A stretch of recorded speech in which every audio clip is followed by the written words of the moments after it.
HR has always been at the forefront of change. But with AI now woven into the fabric of our daily lives, how does technology elevate the foundations of reward?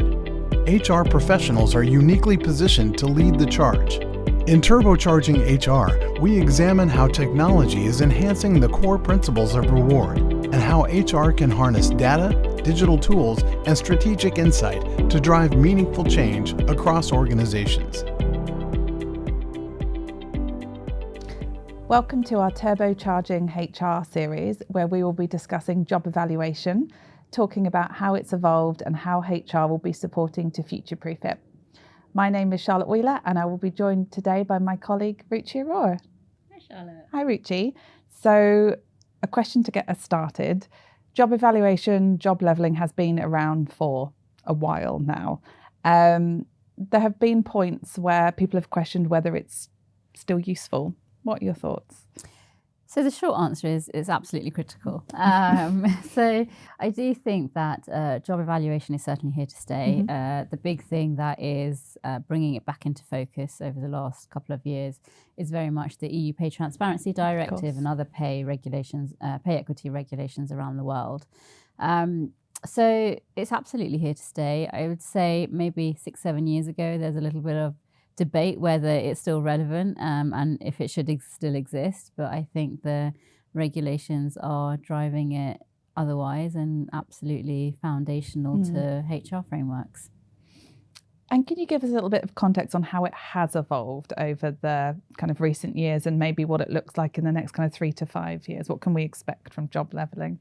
Yeah, so I would answer that in two parts. One is the design of job levelling frameworks, and one is how job evaluation is done. So the first is very much the design of your job evaluation framework needs to be fit for purpose in the organisation that you are in today and how your organisation is evolving. Many organisations are going through transformation, they're going through operating model changes, they're going through restructures. That's the internal elements. The external, you've got the economy. Hasn't been this uncertain for a long time over the last few years in terms of what we've seen. But also, as I mentioned, the regulations. So the design of job evaluation needs to stay up to speed and up to date and relevant for how the external and internal environments are evolving for organizations. And what do I mean by that? What I mean is we see many clients, even today, still come to us and say, we've got a very granular framework, questionable whether that's fit for purpose today or if they need something a bit more broader. Maybe there's a little bit of a hybrid. Some parts of your framework need to be a bit granular, some need to be a bit more broader. So there's lots of different ideas I think organizations are trying out. And I think that helps give certain messages to your employees around progression, development and opportunities in the organization. The second is the how and how job evaluation is changing. I think the methodologies themselves are still very robust and objective in the factors that they use to measure roles.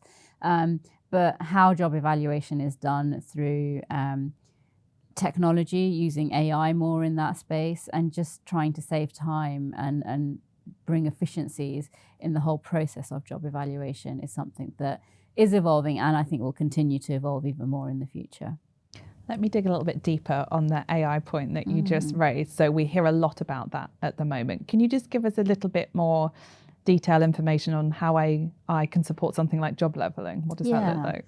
So our job evaluation tool comes with AI now, and what used to take 30, 40 minutes to evaluate a role can now be done within seconds or in minutes.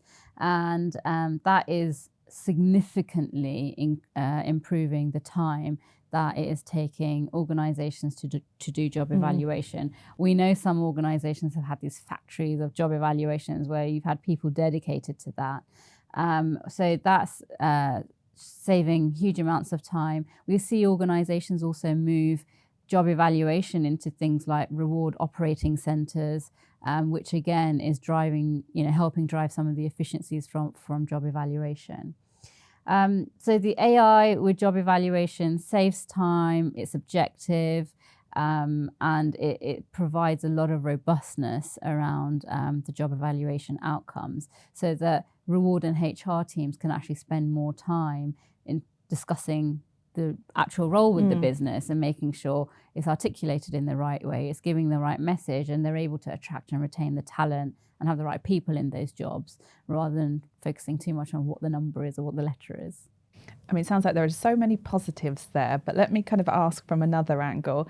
Have you heard of, or do you see kind of any limitations or challenges of using AIs? Of how would you give organisations confidence that kind of AI is the right way to go? Yeah, we're all on a learning journey with AI in all aspects of life, and job evaluation is one of them. So the human in the loop remains really important with job evaluation. The AI with job evaluation will give you the outcome very quickly, but it is really a reward or HR professional's role to review that outcome, to put those outcomes in the context of the organisation. So I would say the human in the loop remains really important with job evaluation. This isn't about taking away humans doing job evaluation. It's about enabling them to do it better, quicker, faster, and have more impactful conversations with business leaders around it. Yeah, so kind of a different role in the process rather than removing them completely. Yeah. Got so involved in that question. So job levelling, job evaluation, kind of whatever an organisation calls it, isn't new. As you said, it's been around for a long time. Organisations potentially been using the same methodologies for years. How well do you think those existing methodologies can be applied to this kind of evolving context of agile roles or emerging roles like data scientists and kind of similar roles that are really changing very quickly? How can the two kind of coexist? Yeah, so like I said, organisations are changing, so job evaluation has got to evolve with it. We have worked with a number of organisations who have truly moved to agile operating models, or may say they're moving to agile operating models, but they're on a bit of a journey. And the job evaluation methodologies are very much still fit for purpose. Again, I come back to how that job evaluation methodology is applied in the context of the organisation. The factors around how you measure and size a role still remain very relevant. You know, you look at the knowledge that's required, you look at the impact the role's having, the complexity, and the contribution the role is making to the organisation. So those things, the things that we've always looked at, still very much remain at the heart of job evaluation and are very relevant in organisations that are shifting to perhaps newer operating models. And my final point I would say on this is that whether you're in a more traditional setup or if you're in a more newer setup or dynamic setup like an agile operating model, again, the Pay Transparency Directive requires organisations to really think about things like categories of workers. And again, even in an agile organisation, you need to be able to do that. So job evaluation supports that. Thank you. Potentially quite a big question for my last one.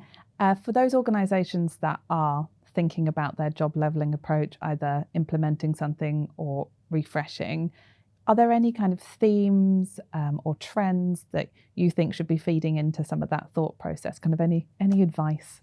Yeah, so it's what I said earlier, really. It's thinking about whether the job evaluation framework that you have or have had for many years is fit for purpose. If you don't have one, you need one, because I don't think there's any getting away from that now with the pay regulations in place. Definitely. But the fit for purpose and whether it's still serving the organisation in the way it needs to is very much around, is the granularity right? Is it giving the messages to the employees in the right way around promotion, progression, development in the organisation? And I would say that job evaluation in isolation won't address all your challenges that you have around attraction, retention, engagement of your people. Actually, it's about linking your job evaluation to job architecture, to your skills architecture, having a really integrated kind of foundational framework that then helps you give the right messages to your employees and to the business around growth, development, movement, mobility across the business. So my one piece of advice would be job evaluation on its own isn't enough. It needs to be integrated with job architecture and skills architecture. So a foundational piece, but not the only one. Yes, exactly. Brilliant, thank you. I really appreciate you taking the time to talk to us about job levelling today. And please do join us for our other series on turbocharging HR.